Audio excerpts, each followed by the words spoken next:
Welcome, everybody, to a special edition of All In with Art Stapleton, a New York Giants podcast brought to you by NorthJersey.com and The Record. I'm your host, Art Stapleton, and we are in Week 5. I can't believe we're already in October. The New York Giants finally have a win, and they're going for 2 in a row. First time since the end of 2023 when a North Jersey guy named Tommy DeVito won 3 games in a row as a rookie quarterback.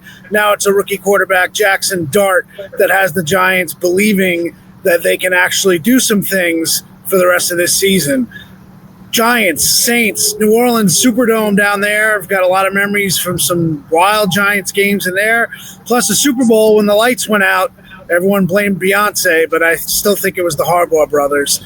Anyway, someone who knows about being a brother in the NFL and having your brother, one of my favorite guys, he's been on the podcast before, ESPN analyst, will be in the booth on Sunday, freezing because that place is real cold down there in New Orleans.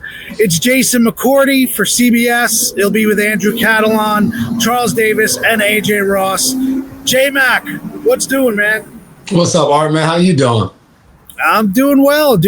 You know, we had a big Bergen-Bosco game here in North Jersey last week, as you are well aware, and unfortunately, Joe's went out and lost to St. Peter's, but they'll have their opportunities against Bosco. I think it's either next week or the week after. So you and I go back a long way, going back to your days when you and Dev were, as I've said before, the best backcourt in the Bergen Jamboree. 20 years ago now. That's crazy to think. Oh, my God. It's been that long. just makes me feel older. So obviously you got some juice this weekend. I mean, it's kind of rare when you get a 1-3 team against an 0-4 team, but you got some juice, and Spencer Rattler kind of set a little shot, maybe veiled a little bit at the Giants defense as far as the back end, but you and I talked about that back in the spring. So let's get to it. First off, let's go from the Giants. You obviously know the Saints well. You've had them several weeks in a row on CBS. So let's talk Giants first. You're in North Jersey. You know the buzz. I mean, it's only been 1 week, but what's your take on the Jackson Dart era that began here at MetLife last weekend? Oh, man, exciting. I think juice, those are all the words and the adjectives that you've heard fans use, you've heard players in the locker room use. I think you look at them the first 3 weeks of the season, and Russ obviously had an outstanding game against the Dallas Cowboys from a production standpoint of being able to throw the ball up and make plays down the field. But as you watch this offense in those first few weeks, there was a lot of stagnant moments, especially in the red zone, where they really seemed to struggle. So I was on ESPN the week before, and they were asking, is Brian Dable putting in Jackson Dart to save his job? And it's just like, no, just look at the team. They need a spark. They have to do something else. Jackson Dart is the backup quarterback, so you hand the keys over to him to see what he can do on this offense. And I think Sunday showed it's a different offense with Jackson Dart in there, not only from an excitement standpoint, from a juice and all of those things, but from an execution standpoint. I think they took some of the stuff from Ole Miss that he was probably accustomed to doing in college. They started out, Scatterbull in the backfield, Theo Johnson in front of them. So it was a little bit of a different look, which also for the Chargers standpoint a week ago, you walk into that game, you have no idea what you're preparing for. You're going back. I promise you, Jesse Minter and those guys, their defensive coordinator, they went back. They probably watched Ole Miss film. You're watching the preseason, but it's hard to determine exactly what they were going to present to you. So I think watching that offense last week, and it wasn't that it was prolific, not like Jackson Dart lit it up, but his ability to run the ball, his ability to make, for the most part, smart decisions throughout that game, and a play here and there, rolling out of the pocket, backed up, making a pass down on the sideline, a third down late in the game, completing it to Theo Johnson. Those small moments for a rookie quarterback, that's where you want him to show up. Don't lose the game for us, but make the necessary plays to be able to put us on top. And I think that really was the difference between, Jackson Dart and Russell Wilson, because the week earlier in prime time against Kansas City, they had the ball, first and goal to go, and Russ, ended up throwing the ball away, I think 3 of the 4 times that they were down there on the goal line. I mean, I think, from a team perspective, you're looking at it and saying, we got to get something out of there. We got to give us a shot. And especially when he threw the ball into the seats on 4th down, it was one of those things where, I've heard some people say that, last year it was the flea flicker that Daniel Jones got sacked on at midfield when they were in Germany and they lost to the Panthers. That was kind of the final play for Jones. That goal line against KC was kind of the final straw for Russell Wilson. Take me inside the locker room. You're a guy who's, obviously, how many years total for you in the NFL? 13. I mean, at this point, I remember, like I said, I go back to when you were at Joe's and Rutgers, and you're down in Tennessee and then Cleveland and bouncing around, and obviously you win the Super Bowl in New England with Dev and some guy named the GOAT, at quarterback. But what it's like to be in the locker room, especially when your days where guys are shuttling in and out at quarterback, and you've got veterans, you've got young guys. Take me inside a little bit, because there was a lot last week, and depending on the reporter, depending on who you talk to in the locker room, it was the veterans that may not necessarily have wanted to get rid of Russ right away. And what is this rookie going to show us? And even though Jackson Dart has been here and working very hard behind the scenes, give me a player's perspective from the sense of now you've made his quarterback change, you're 0-3. And what is the locker room looking for? How does the rookie quarterback like Jackson Dart win over veterans that might not be skeptical of him, but might be skeptical of the circumstances? You mentioned Dable about the saving the job, and is it the front office? So a lot of stuff going on. You can speak to the player's perspective inside that locker room. Yeah, and it's so nuanced depending upon who you are. You look at it for a guy like a Dexter Lawrence that's been there for a while, Slayton that's been here for a while, guys that have been on that roster, and you've seen the changing of the quarterbacks, and it almost feels repetitive when you've been there through multiple regimes, and you get tired of the same thing over and over again. It's like, all right, here we go with another rookie quarterback or another young guy that's coming in to save the day. And I think you may think that going in, but once you have that guy in your locker room and you see who he is, I think that takes precedence. Even you go back to Daniel Jones. Obviously, it didn't work out with him being there, but while he was there, you talk to anybody in that locker room, they talked about how hard of a worker he was, how he showed up every single day. So when you talk about how does Jackson Dart win guys over, I haven't obviously been in that locker room, but from what you've seen on the sideline during that game this past week and what you've heard guys say this week, it seems as though he's doing that with his hard work, saying the right things when he has a chance to talk to the media. But most importantly is going out there on game day and executing. I think the best thing you can see as a veteran player is you watch a guy in practice every single day, from OTAs to training camp to now as you're preparing throughout the course of the week. If a guy is balling in practice, you want to see him go out there and take what he did on the practice field to the game field. I think that's the biggest thing when you're playing in a locker room. I look at the other side of town, the New York Jets. I promise you, Aaron Glenn has been killing those guys, bringing in referees, doing everything to say we got to stop the penalties. And I promise you, in practice, they are limiting penalty. And there's probably not a lot of flags being thrown in practice because guys are mindful of it. Then you go out in the game on a Monday night and you forget all about it. So I think that's the main thing. Take what you're doing on the practice field and apply it to the games, because Brian Dable and Mike Kafka, the offensive side, they're not going to hand the keys over to Jackson Dart if he wasn't showing anything in practice. Yes, I know Russ was struggling, but if Jackson was struggling in practice as well, you still have Jameis Winston on the roster. So I think you want him to go out there and show, and obviously the moxie part of it, him running and picking up first downs and all of that, it just brings the energy, and you see the competitiveness in him. Let's go into the game. I mean, you've seen the Saints, obviously. When you're going into a game like this and Jackson Dart, I mean, you got to imagine now with no Malik Neighbors, with the torn ACL, that's obviously a huge blow. You know what? Let's go there, Jason. What is that like for a locker room? I mean, it's so obvious that Neighbors is here as far as offensive playmaking, and then everybody else. Take me inside again, that team atmosphere. What is it like when you lose a player like that? The blow to the emotions and really the reality of we kind of got to reinvent ourselves a little bit offensively now with no Malik Neighbors on the field. It's tough. It's tough because I think certain times guys get banged up and you lose a guy and you look at who's behind him and you get fired up because you've seen some of this guy and you're like, man, maybe he's not going to be the starter, but maybe he can show what he can do. I think when you have a talented player and as special as a guy like Malik Neighbors is, there's not many Malik Neighbors around the NFL.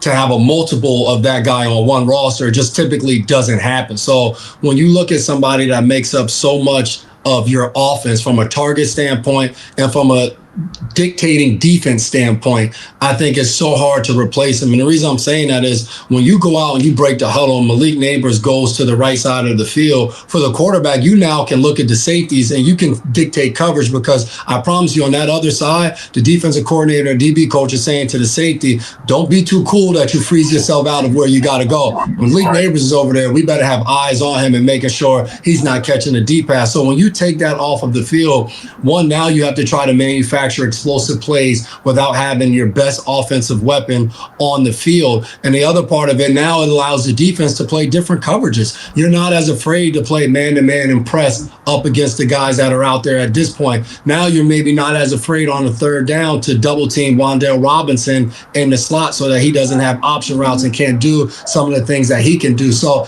it's extremely hard to, you can't replace a guy like Malik Neighbors. Now it's up to Mike Kafka to come up with ways and different things to implement the guys they have. A guy like Jalen Hyatt, who's a burner, who can take the top off the defense. Now does he become a deep threat, and how can you work him in? Slayton has been a reliable veteran the entire time he's been there. So now you're trying to find ways, whether it's getting those guys in pick type plays, stacks and bunches, to try to open them up and figure out a way to get that passing game going without one of the very best wide receivers in the entire NFL.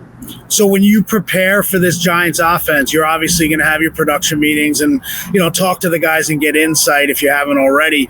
But from a preparation standpoint, I got to imagine that you are similar to what the Saints are, is that you just don't know what this offense is going to look like tomorrow without Malik Neighbors, right? I mean, in that situation, you have to do exactly what you just said. You almost have to anticipate and say, okay, I think we're going to see this, and maybe you're able to answer some questions in your production meetings. But as far as that goes, it is a little bit of a mystery. What will they do now?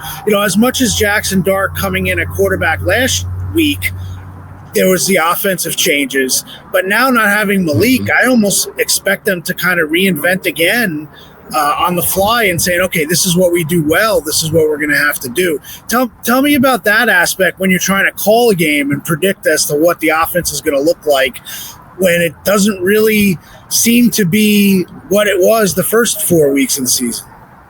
Yeah, you do your best to try to put yourself, for me as a defensive-minded guy, I do my best to try to put myself and say, all right, if I'm Brandon Staley, the defensive coordinator of the Saints, what would I anticipate them doing and how would I try to combat that? So the one thing you look at Brandon Staley, he likes to disguise. He likes to have the two safeties dropping one down, moving Justin Reed a little bit throughout the course of their defense. They're going to run their five-man front. You're coming into the game, you're Brandon Staley, you're saying first and foremost, we cannot allow Scatterboo to ruin the game and we can't allow Jackson Dart to ruin the game with his feet. So I think automatically you're going to see them with guys down there around the line of scrimmage and trying to stop the run. That's the running back and the quarterback design run. And you're going to say, hey, and it's not to discredit anything that Jackson Dart can or can't do, but you're going to say, hey, I want him to have to beat us in the pocket and beat us with his arm. And now you want to make it tough on him. So now it's, all right, we're going to get down, we're going to stop the run. But when it comes to our coverages, we're going to try to disguise as much as possible.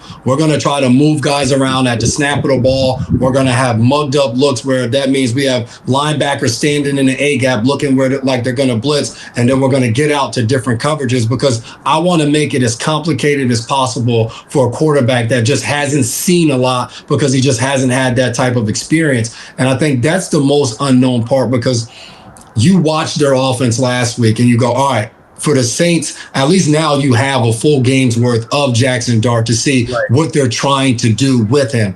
But the unknown is what's the next step of it. I got to imagine when we get a chance to talk to the Giants offensively, they have a progression that they want Jackson Dart to continue to move forward on, where, all right, game one, we have these plays for him, that we're looking forward to stacking these type of plays for him on game two as we continue to ramp him up to get to where he needs to be. So defensively, that's the part that you don't know. They didn't take many shots downfield last week. You got to imagine they're going to have some of those dialed up. And then the flow of the game dictates a lot. The defense was outstanding Sunday against Justin Herbert. When you force 2 turnovers and you're getting the amount of pressure and quarterback hits that they're getting offensively, when you're calling the game, you might be a little bit more safe knowing that the defense is playing so well and you just don't want to put them in bad positions.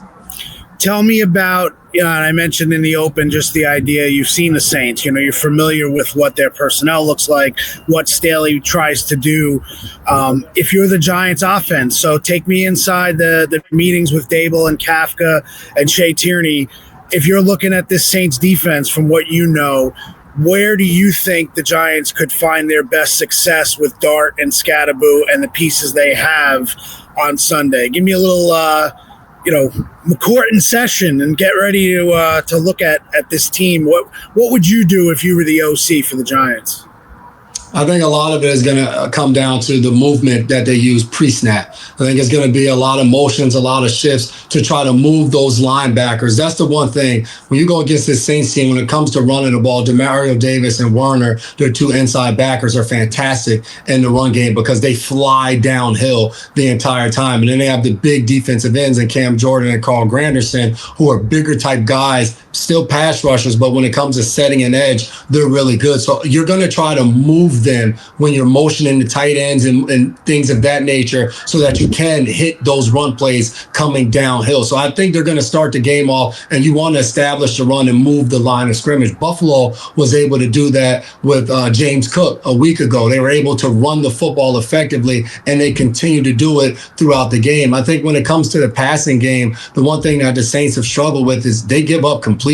Now, they're not automatically giving up the deep plays down the field, but the intermediate, teams have been able to do damage against them and be able to keep drives alive. So I think that would be the main thing of how you're trying to attack them. You want to start out running the ball and then play action them and try to get the ball in that intermediate part of the field and some of the catch and run type plays. You want Wan'Dale Robinson getting the ball out to him quickly and allowing him some space and opportunity to be able to make guys miss and pick up yards after the catch. I think that to me is the main thing. Even their rookie Sanker, he got a nice interception a week ago off of Josh Allen trying to take a deep shot. They hit one to Kincaid later on in the game, but a lot of those deeper plays, they were all over. So I think one of the weaknesses or one of the parts that have struggled with the Saints has been some of the cornerback position. They're playing a rookie Riley now who's playing really well, but Kool-Aid McKinstry has struggled some. Isaac Yadam, who you guys have seen with the Giants as well,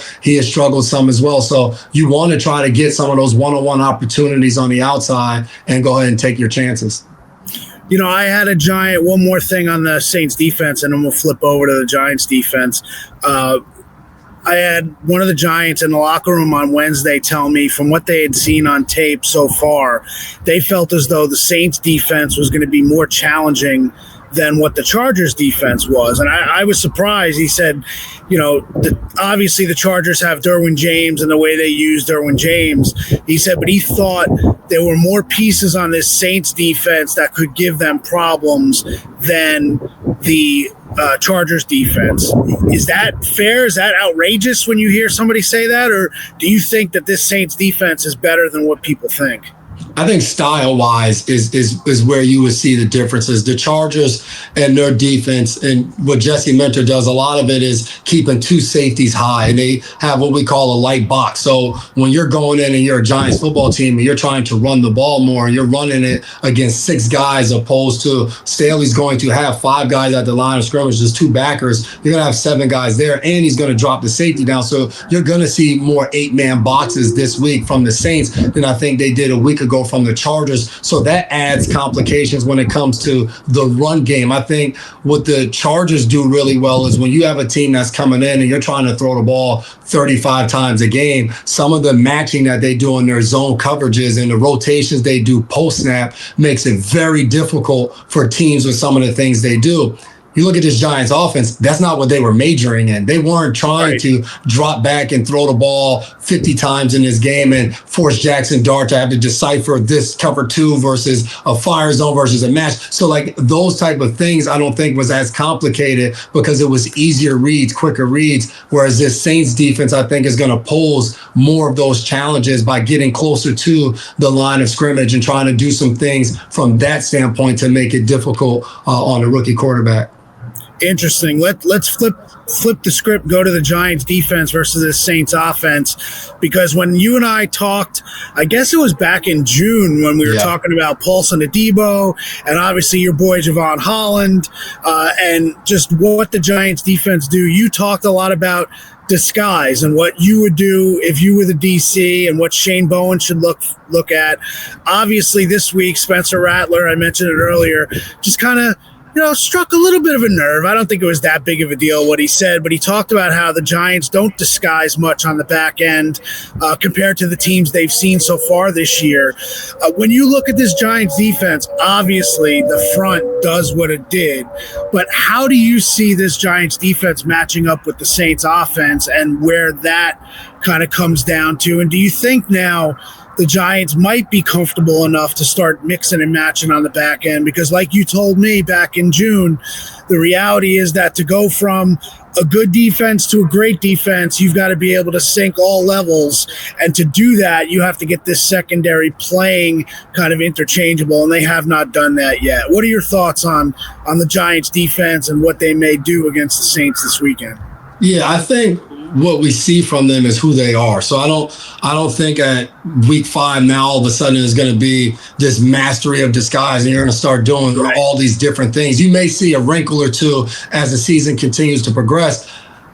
For a week like this, the Saints have really struggled getting the ball down the field. Chris Olave is their top receiver, and he's like second in the NFL in targets with like 45th in yards. So he's averaging is below 5 yards a catch. So this isn't an offense that is getting the ball deep down the field. So for the Giants, you come into this matchup and you feel good, I would assume, about your secondary on the outside. A guy like Paulson Adebo matching up with a guy like Chris Olave, who they were teammates for a while in New Orleans. You look at it for Drew Phillips getting a chance to go in the slot, coming off of a really good game for him after having some penalties go against him in the Kansas City game. He's a slot corner that I love to watch him, of his aggression when it comes to making tackles in the run game and then how he plays aggressive defense. Some of those penalties are going to happen when you got Mahomes running around for 15 seconds. So I know it's not pretty and those things happen, but I also think with their secondary too, as they're still, Banks is playing, Flott is playing,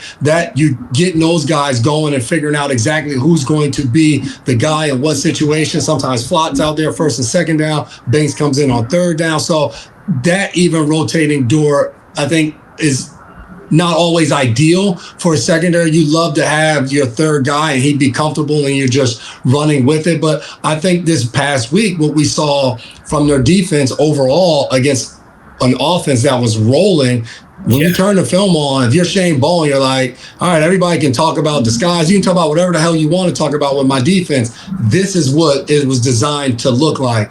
There's opportunities where it's second and long, third down, where we have 3 defensive ends on the field that are amazing pass rushers and Dexter Lawrence. When we get in situations like that, we can go out there and win football games. And I think when you hear coaches say complimentary football, it gets boring because everybody says it.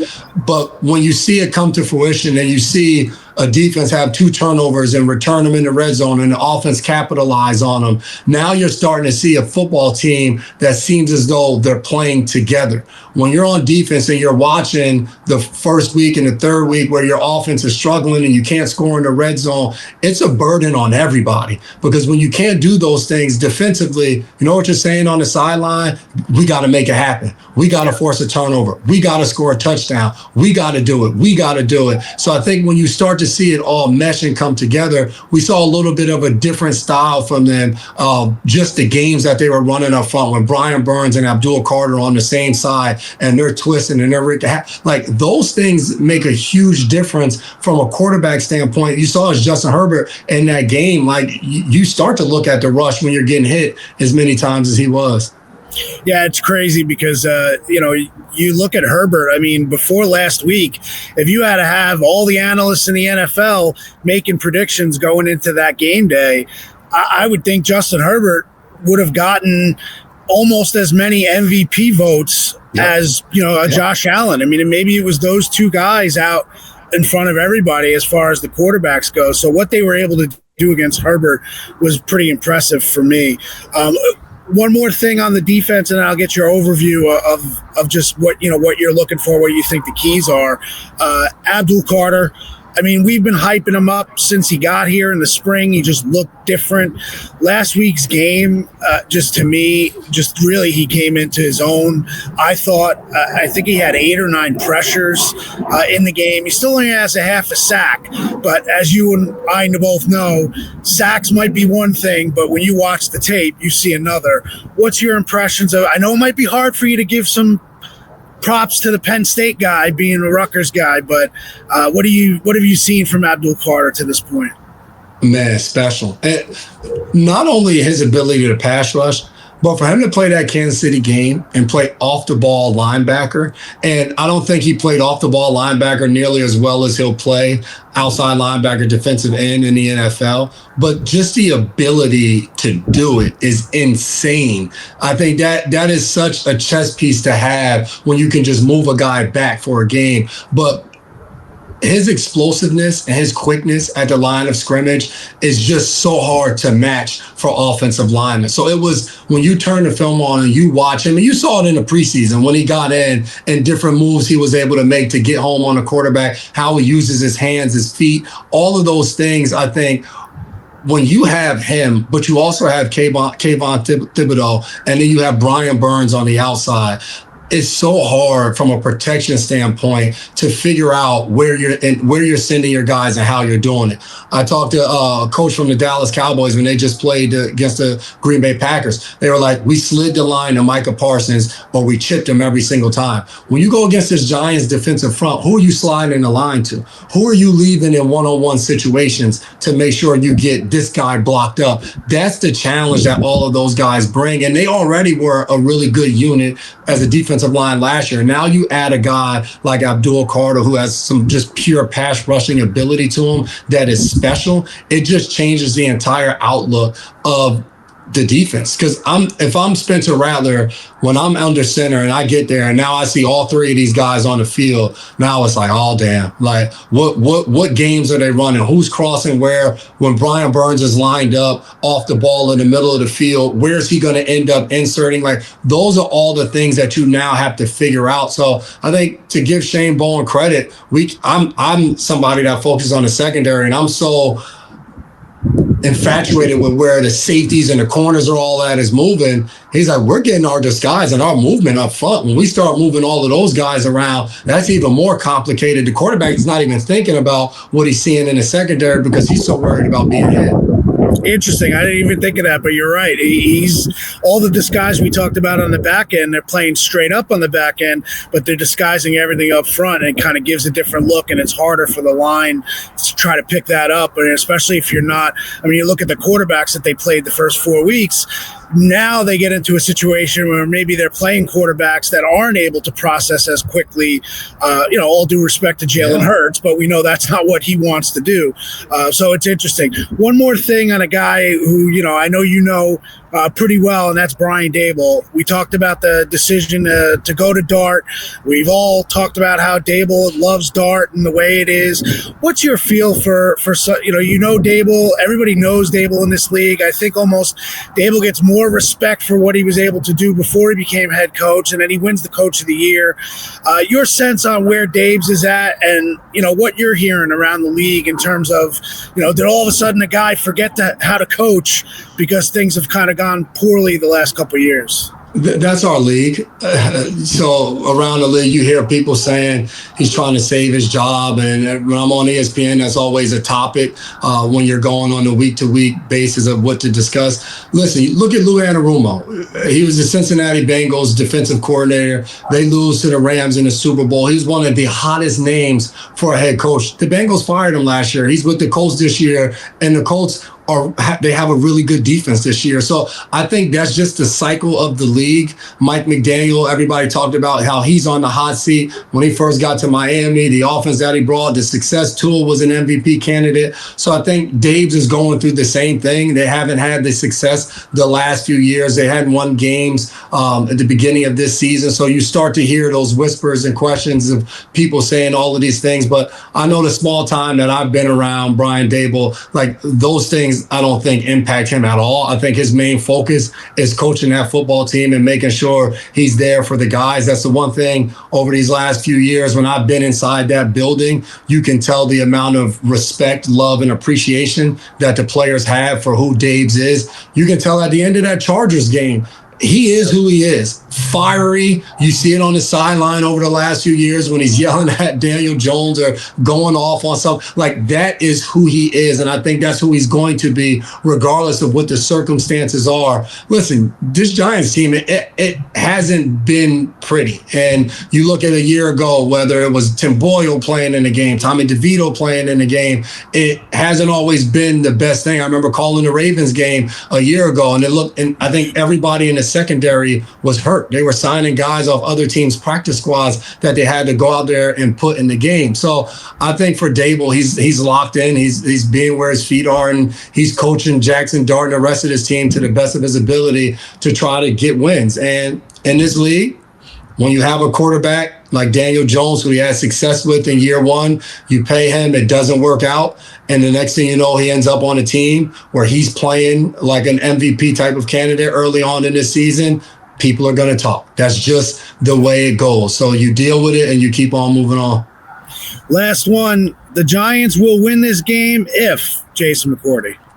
If the defense is able to keep Spencer Rattler in the pocket and able to really affect him, force him to throw the ball on the outside and force him to have to figure things out post snap with some of the things that they're doing at the defensive line, I think I would say 2 turnovers is the recipe. And I would say offensively, the number one thing for Jackson Dart is going to be no turnovers, very similar to what he did a week ago. I think coming into this game, though, if the Giants win the game, we're going to be talking more about Jackson Dart's arm than we are his legs. If I'm the New Orleans Saints, there's no way. I'm a firm believer in the Belichick form and fashion, how we always went into games. I'm going to take away the thing that you do best. If I'm the New Orleans Saints, there's no way I'm going to allow Jackson Dart to beat me with his legs the way he did a week ago. So you're going to look at it and say, you know what? You're going to have to make, whether it's screen passes to the tight ends, to the running backs, to the receiver. You're going to have to do things outside of what you did last week. So I'm going to say 2 turnovers, keeping Rattler in the pocket, no turnovers for Jackson Dart, and Jackson Dart beats the Saints with his arm. And that doesn't mean he throws for 300 yards, but that means on 3rd down and in the red zone, he makes crucial throws and plays that propel them to sustain drives and to put points on the board. 3rd down against Kansas City, they were 1 of 10 passing. Last week, they were 4 of 5. That, to me, is a big spot. So I totally agree with you in terms of what Dart has to do through the air.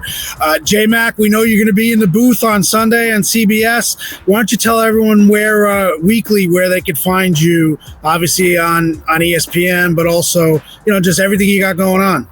Yep, every Sunday, like you just said, with CBS, I'm on the road with my guy Andrew Catalon, Charles Davis, and then AJ Ross on the sideline. So just stay up on wherever they're sending us. We never know, so we find out later on. And then during the course of the week, I'm on ESPN Tuesdays. I'm on Get Up, and then Thursdays, I'm down in Bristol doing NFL Live and Sports Center. And then some select Mondays, I'll be on NFL Live when there's a doubleheader for ESPN. So they're working me. I'm earning my check this year, so having a lot of fun talking football, and to say my job is I just got to watch sports and talk about it is a beautiful thing.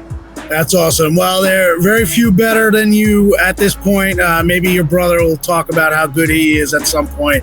But Jason McCourty, always a pleasure. Thanks for joining us. J-Mac's all in. I'm all in. For producer Paul Wood, I'm Art Stapleton. We'll see you down after the game on Sunday in New Orleans to see if the Giants get 2-3 heading into Thursday night against, some team down the turnpike, the defending Super Bowl champion Philadelphia Eagles. For J-Mac and Paul Wood, I'm Art Stapleton. Have a great weekend, and we'll see you on Sunday.